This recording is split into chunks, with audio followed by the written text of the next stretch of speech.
After all, it's difficult to be romantic with your husband with another woman in the room, especially if the woman's just been murdered.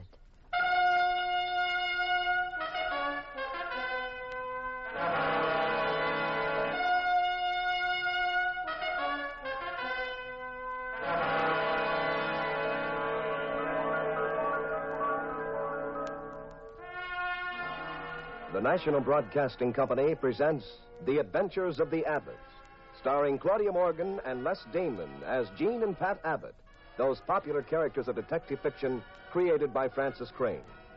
NBC invites you to join Pat and Jean each week at this time for another exciting recorded adventure in romance and crime. Tonight's story, The Canary-Yellow Sack. And here is Claudia Morgan as Jean Abbott to set the stage for tonight's puzzle in murder.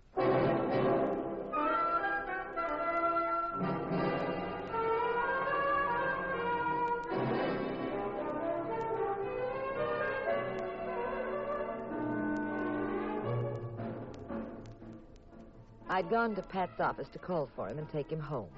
Pat's a very successful private detective in San Francisco, and you'd think you'd find him with secretaries, talking long distance, consulting perhaps with some brilliant criminologist. But when I came in... Hello, darling. Pat Abbott, it's hardly becoming to an outstanding detective to be found at his desk reading a nursery book. Mm-hmm. What is it, Pat? Hansel and Gretel. I bought it for a birthday present. For my nephew, Donald. Remember him? Oh, well, that's different. He's such a cute kid. Yes, he's very cute, but that'll do, dear. Put the book away. You're going to solve a mystery for me. What's the problem? It's about this newspaper clipping. I took it out of the bulletin's classified section. Go on, read it. For sale, old chromo, picture of Zachary Taylor. Well, of all the silly... Go on.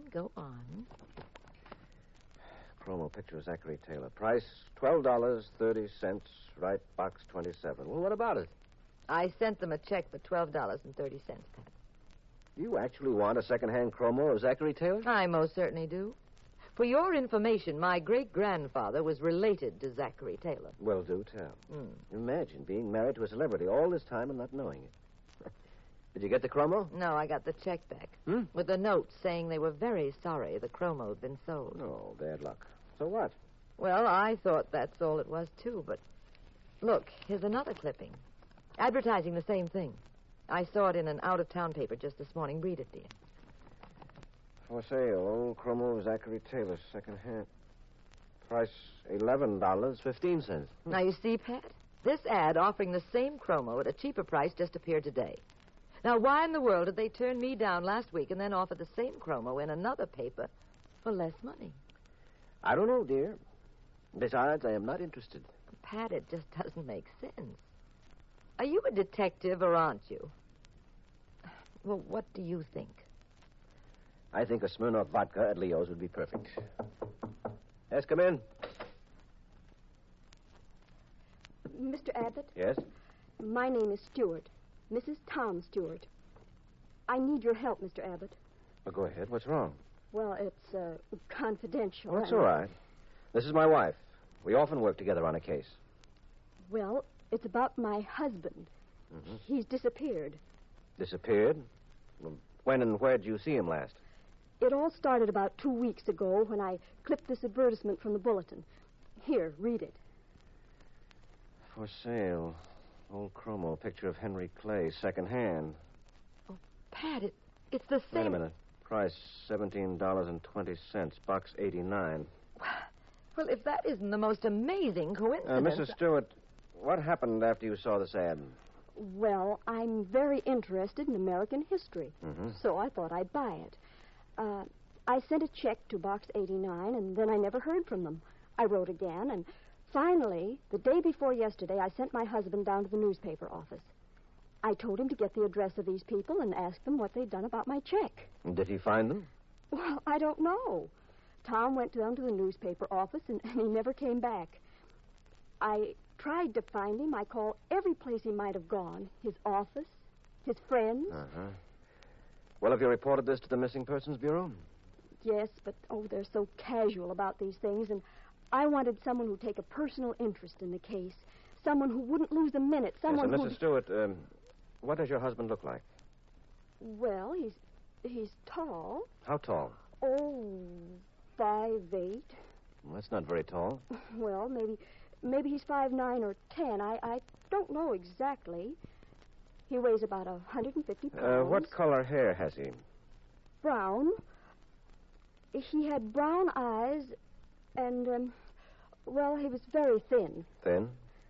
5'8", weighing 150? Well, I call him thin. He looks sort of... Pat! She's been shot. What'll I do? You look after her, Jean. Those shots came from out in the hall. Pat, what... Stay with that woman. Oh, here, Mrs. Stewart. Let me help you. We'll get a doctor. Mrs. Stewart. Mrs. Stewart! Oh, Mrs. Stewart! Well, they got away, Jean. How's Mrs. Stewart? Pat, I think she's dead. What? Here, let me see. Uh-huh. You're right. Oh, Pat, it's awful. Give me that phone. You see, I told you there was something weird about those ads. Headquarters? Lieutenant Daniels, please. Oh, what do you think they mean? Could be a code. A code? For what? 1 second, darling. Daniels, this is Pat Abbott. Look, you better come over to my place. Fast. A woman has been shot. Yeah, she's dead. Mm-hmm. Okay. Pat, what are the ads a code for? I don't know. Let's have a look at Mrs. Stewart. Well, here's her purse. What's in it? A coin bag, handkerchief, lipstick. There's a ticket. It's an airplane ticket. For the plane to Seattle. Tomorrow morning. Pat, will you look at these newspaper clippings? Yeah. Mm-hmm. Well, this one says, for sale. Old chromo, picture of Vice President Marshall, second-hand, price $21.20. Well, this one says, for sale, old chromo picture of Benedict Arnold, price $8.40. Pat, what do they mean? Well, let's see. In the first place, nobody on Earth, except you, darling, would actually want a second-hand chromo of any of these fellows. They're advertising something absolutely useless. Something they probably haven't even got. Oh, well, that's silly, dear. Well, then why advertise at all? Now, these numbers, the prices, what could they mean? 8:40, 12:30, 11:15. Pat, that could mean time, not money. Except for the fact that there's no such time as 17:20. Wait a minute. Could be military time, couldn't it? Oh? That's numbered from 1 to 24. 17:20 would be 20 minutes after 5 p.m. Golly, that's right. What about the names? Well, let's go a step further. If you're telling someone time, what else might you tell them? Place. That's right. Sure, you see. Taylor, Stanton, Marshall. Those could be the names of streets and avenues. Well, suppose it's true. Where do we go from here? Well, I know where you go. Where? Home. Home? Now? Gene, how many times do I have to tell you that detecting is a very dangerous business for you? Well, if you think with that woman lying there murdered and a mysterious code in the newspaper that I'm going home... I will not have you running around on these cases. Now, I said go home, Gene. Well, of all the ridiculous... Gene. Yes, dear. How long is it since anyone has spanked you? I'm going.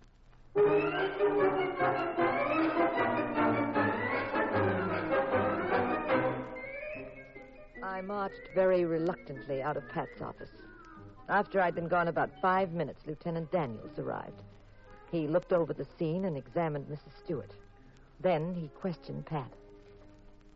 Pat, I've known you long enough to be very sure you're not mixed up in this, but just the same, I'll have to ask a few questions. All right, go ahead. Now, you never saw this Mrs. Stewart until she came to your office today? That's right. Did she indicate why she picked you to help her? Me personally? No. No, she was just impatient with the Missing Persons Bureau. Thought a private detective could move faster. What did she expect, miracles? Then you say that she told you about her husband disappearing. Yes. He disappeared after he went to inquire about a little ad in the newspaper. That's right. All right, come on, Pat. What's the gimmick? I don't pull gimmicks with you, Daniels. I never have. I've told you everything I know. That would be a novelty. You know, Pat Abbott, I have a lot of respect for you. You do a darn good job. The trouble is you don't always bring the police in on everything that you're doing. Now, this time, suppose we don't play any games, I'm not playing games. You run a check yet on Mrs. Stewart? Yeah. One of the boys just called me from headquarters. No police record of her. Mm-hmm. Pat, you're stalling. You've noticed something that you're not telling me. What did she say about her husband? Just gave me a description of him. Height? 5'8". Uh-huh. Uh-huh. Mm-hmm. All right, that she said 5'9" or 5'10". Confound it, Pat. If you don't cut the clowning. She said he was very thin. Weighed 150 pounds. 5'8", weighed 150, and was thin? Yes. Well, aren't you mother's little helper? What was his first name? What was his occupation? She didn't say. Now, that's interesting. A woman you never saw before comes in, says her husband is 5'8", 9, or 10, or maybe he's tall enough to be a basketball player. He's short and heavy, or maybe he's thin, and she didn't even tell you his name. Then somebody strolling by who had nothing else to do came along and shot her. Then you ran out in the hall instantly, but you didn't see them. And all of this is because there's a little ad in the paper selling old chromos of dead presidents that aren't worth a plug nickel. Now, this hasn't been a very pleasant day anyway. My wife burnt the toast this morning. I missed the bus, and maybe I just ought to go home and lie down until tomorrow, huh, Pat? Maybe tomorrow will be my good news day, hmm? I'm sorry, Lieutenant. I've told you all I know. Excuse me. Pat Abbott, Yes? I'm calling to give you a little advice. Who is this? We'll skip that. What I wanted to tell you was very simple. It's just this. Mind your own business, Abbott. Don't tell that cop anything. Look, if you think you... Hold on, Abbott. There's someone here who wants to talk to you. Never mind. Get to the point. You better listen, Abbott. Pat, darling. Gene. Where are you? What is this? Oh, when I left your office, they were waiting for me in a car. They made me go with them, and I... See, Abbott? We figured you might go poking around where you weren't wanted, so we invited your wife for a ride. We're gonna hold her, too, till this case sort of cools off. Now, listen, you Easy, rotten... Abbott. Easy. Just remember, you want your wife back, mind your own business. Keep your mouth shut. Hello? Hello? Hello? Who was that? Pat, I said, who was that? I haven't seen you this upset since I took $56 off you in that poker game last year. Now, who called? Little Bo Peep. Wants police help. She lost her sheep and can't find them. How would you like to get slapped with a charge of withholding information from the police? How would you like to get sued for false arrest and maybe get busted and end up pounding a late night beat on the Oakland Bridge? Good afternoon, Mr. Abbott. Good afternoon, Lieutenant Daniels.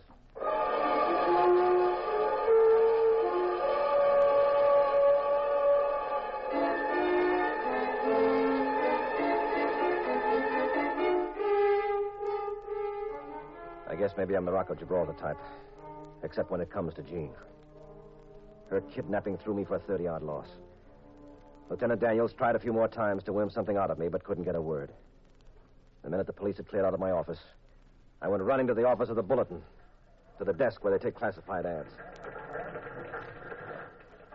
Yes, what can I do for you? I don't want to place an ad. I'd just like to ask you a question. What is it? It's about an ad that was in your paper. You see this? Offering a chromo of Zachary Taylor. Well, Who placed that ad? we don't give out that information. This is very important. I've got to know. I said we don't give out that information. It's... If that's all you wanted, I'm sorry. I'm very busy, so if you please run along. Now, look. I don't want to get into an argument. I'm just making a simple request. So will you The please... answer is no. N-O. But it wouldn't... Aren't you going to leave? Or do I send for the manager? You don't have to send for anybody. I don't want to make trouble. What's the trouble, Dorrance? Oh, Mr. Warren, this fellow wants some information. He wants to know who placed this ad. It's this ad here, Mr. Warren. I'd appreciate it very much. Well, let's see it. Oh. I think this ad was mailed in. To find out who sent it, we'd have to go back through our files. It would take some time. I'll wait. Besides, this ad is over a week old. It'd mean a lot of checking back. I'm afraid we can't oblige you. Now, it isn't much of a favor. It's against our policy, too. It means a great, great deal to me. It's against our policy. All right, skip it. I'm sorry we can't be of more assistance. All right, Mr. Warren, all right. I said skip it.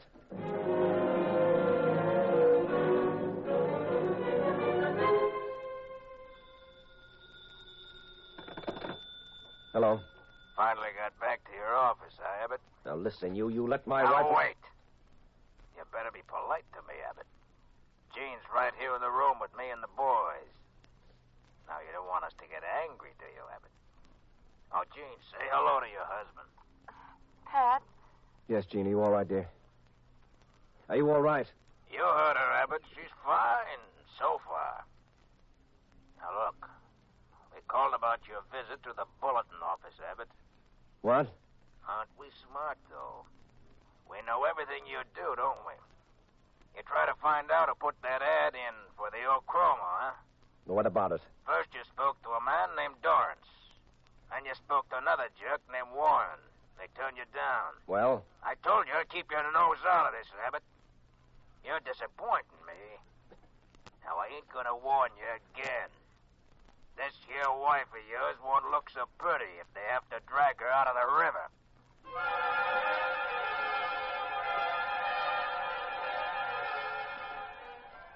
I ran back to the office of the bulletin. This time I wasn't going to be stopped.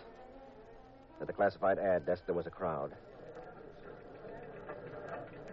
Excuse me, what's happened? It's the man who works at the desk, Mr. Dorrance. Oh, it's terrible. What is? Well, he was just standing there, and then all of a sudden he just keeled over and died. He did? Uh-huh. A heart attack, they say.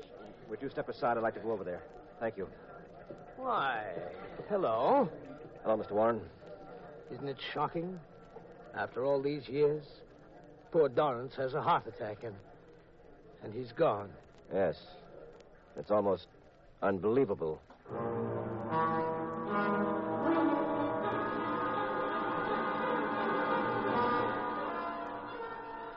I left the office of the Bulletin and raced across town to the office of the Globe Dispatch. I had an idea. I wasn't sure it would work. But Jean's life was at stake, and any chance at all was worth taking. I went to the classified ad department of the Globe Dispatch, and... Now, here's what I want in the ad, please. For sale. Second-hand chromo of Aaron Burr. Price, $7.20.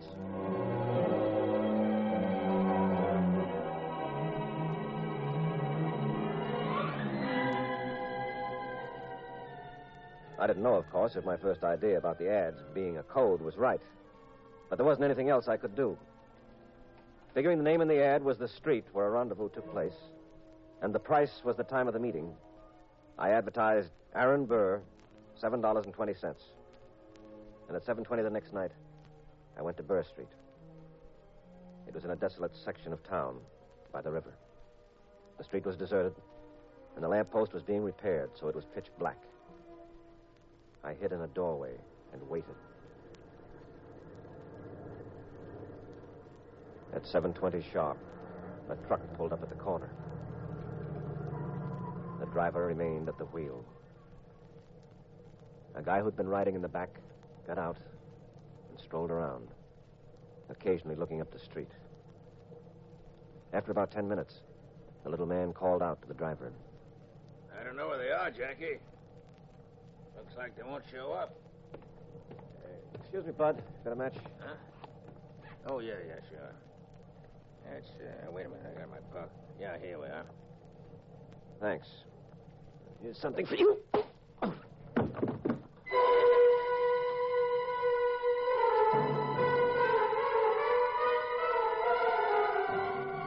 I knocked the little man out cold. Then I jumped onto the back of the truck. And imitating that hoarse voice as best I could. Better go on, Jackie. I'll ride in the back again. They ain't coming. The truck roared down Burr Street, switched off to the main highway, and tore along doing 70. In the back, I had a chance to look around. The truck was filled with barrels of capsules. Little plastic capsules, the kind used to make pills. I kept examining the boxes. Then I found a bag. It contained a white powder with a bitter taste. It wasn't dope, but I thought I knew what it was. In a few minutes, the truck turned and pulled up in front of a huge abandoned warehouse. I hopped off, ran around to the back of the warehouse. I pulled open the door. Slowly. I saw a rickety stairway. I tiptoed up the stairs.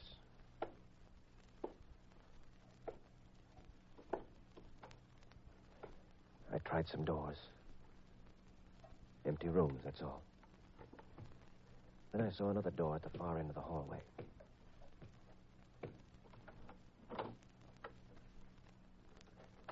Jean? Pat. Oh, darling, darling. Yes, you all right? Yes, I'm all right. They didn't hurt me. Pat, how'd you get here? Where are we? They blindfolded me until I got here. Now, shh. Don't talk now. I've got to get you out of here. I know the way back. I can come here with Daniels later. Now, wait. I'll see if anyone is outside. Do you see anyone? Yes. The driver of a truck I used to get here. We better shut this door. Is there another way out of this room? No, not even a window. It's a nice spot. Well, the driver doesn't know who I am. Maybe we can bluff our way out. Does he know you? I don't know. I don't know who brought me here. Well, we just have to take a chance. Pat, listen. Listen, they're right outside. Yes, now keep quiet. If we make a sound, they'll let loose right through the door with Tommy guns. I saw the driver carrying one. Now, shh. I don't know who the guy was, boss. Just asked me for a match, and he slugged me. That's the fella I knocked out to get in here. It's too bad I didn't sock him hard enough. I didn't have a chance to tie him up either. He must have come to and raced over here. Now, we've got to get out, Jean. We've got to take a big chance. Anything. Just let's get out of here. We'll have to go out the front door. And try talking fast if we meet anybody. Are you ready, darling? Ready, Pat. And so far, so good. Now, down the stairs.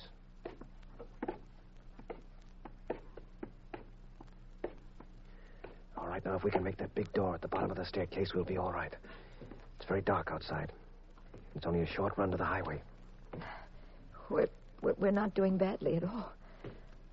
I wonder where they went. Oh, don't leave us so soon, Mr. Abbott. Warren. Pat. I didn't expect you to pay us a visit, but now that you've come, why don't you stick around a while? Pat, you know him. Yes, Jean, I do. Mr. Warren is the classified advertising manager of the Bulletin. We've met a few times. Last time we met, he'd just murdered one of his employees in the newspaper office, Mr. Dorrance. Hey, this is the guy, boss. The one who socked me. Put your hands up, Abbott. You too, Mrs. Abbott. Harry, see if he has a gun. Okay. Mr. Dorrance was supposed to have died of a heart attack. But I wouldn't be surprised if the autopsy shows he was poisoned. You get wise to your racket, eh, Warren? Using the ads for tip-offs? You talk too much, Abbott. People who talk a lot get on my nerves. He ain't got no gun, boss. Tip-offs for what, Pat? Pickups, darling. By their truck. From half a dozen guys working for them who sold them empty pill capsules on a QT. And other guys selling them barbituric acid. You're really quite bright, Abbott. I tasted some of that white powder in the truck, Warren. They gave me sleeping pills in the Marines when I was hurt. I remembered it. Sleeping pills, Pat? Yes, dear. One of the least known and biggest rackets in America today. Not narcotics. So the federal men don't have anything to do with it. Has to be enforced locally. Makes it very tough for the law and easy for the boys. Runs into millions of dollars. Sold without a prescription by bellhops and flea-bag hotels. In all-night diners by salesmen planted like bookies in business offices. Well, I thought we'd probably have to kill your wife, Abbott. But you want to make a regular party out of it, don't you? You want to get knocked off, too.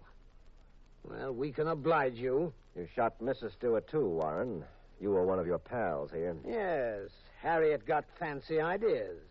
She didn't like the way we were treating her. Yes, so she decided to double-cross you. She came to me with a lead about the ads and the story about a husband who probably doesn't exist. She figured I'd nail you while she took a plane to Seattle. We caught up with her, though. Yes, in my office. Then you waited downstairs for Jean. Hoping that would probably keep me off your neck. Go on, Harry. Take them in the back. Get rid of them. Okay. No. Wait. This Abbott here is a smart aleck. His wife wasn't very friendly either.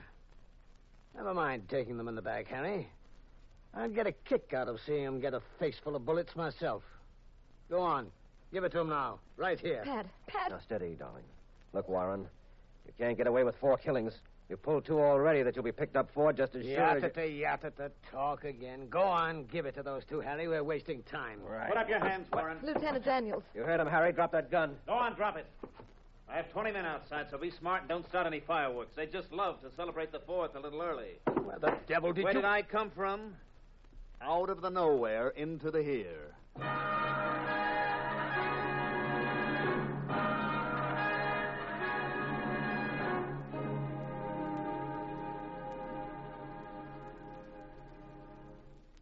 Well, I wasn't sure the trick would work, Daniels. Well, it did. Good idea, Pat. What trick? Pat, if you don't explain... Oh, you remember the nursery book I was reading, Jean? Hansel and Gretel? Yes, dear. How did they show people the way to the witch's house where they were being held prisoner? Why, they dropped breadcrumbs, I think, all along the trail as they went into the woods. Mm-hmm. Oh, I see. That's right. I did it with the little capsules while I was riding in that truck. I cut a hole in one of those sacks. I knew I had to lead someone to wherever the truck was going, and then I thought of Hansel and Gretel. There's a trail of capsules running all the way out here for blocks. One of our prowl cars started following it. Figured some truck was losing all this stuff and didn't know it. Then the officers began looking around this warehouse. Do people get so desperately addicted to sleeping pills? Yes, very often. Then they develop barbiturate poisoning and keel over suddenly on the street. City Hospital often gets cases like that. And I know an asylum that has victims of barbiturates who went into complete nervous collapse. You see, Gene, the health department of each city is responsible for stopping its illegal use. But most of them are handicapped. Not enough men, not enough funds. So the wise guys move in and make cash. Sell them in all-night movies, sell them outside of flop houses. Yes, even pick up victims supposedly cured as they come out of the hospitals. Well, I'll never have that trouble. How do you know, Mrs. Abbott? No woman would ever have trouble falling asleep after spending an evening with Pa.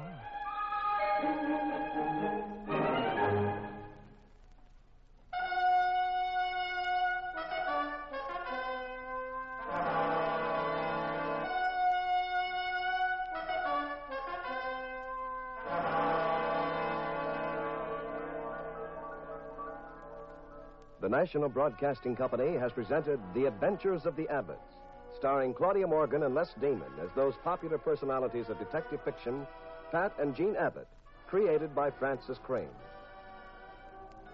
The cast included Everett Sloan, Jean Darling, Mandel Kramer, and Lon Clark. The Adventures of the Abbotts was written by Howard Merrill. Original music composed and directed by Dewey Bergman. Produced by Ted Lloyd and Bernard L. Schubert.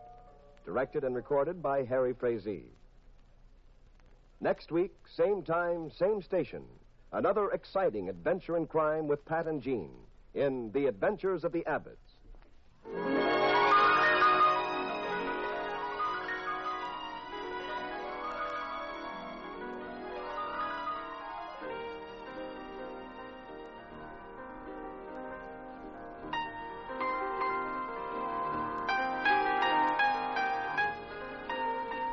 This is the United States Armed Forces Radio and Television Service.